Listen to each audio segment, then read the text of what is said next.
डलिया वाले के जो ना मांगना लिया रे अब कितना गईबा सन अभी 10 दुआरी जाए के बाद सांझ के रामायण देखे जाए के बाद आई उठाना डलिया बा जो ना मांगना लिया कौन है कि घर डलिया चाउ दी हन ना तो बिहान से अइबो ना करेम सन मांग लिया जो दौड़ दौड़ चल जल्दी चल ना फलना चाचा के दुआरा पर ना तो बिहान से फिर बड़ा दिक्कत हो जाई कह दिया राम सेरा घर सारा सौगा मा बिके देलियो ना राम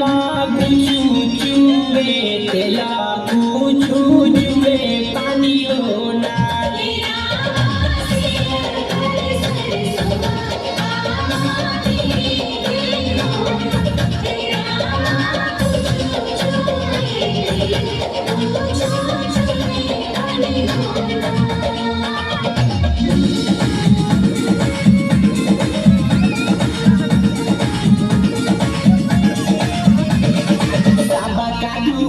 जगमग करे दही दुआरे अनर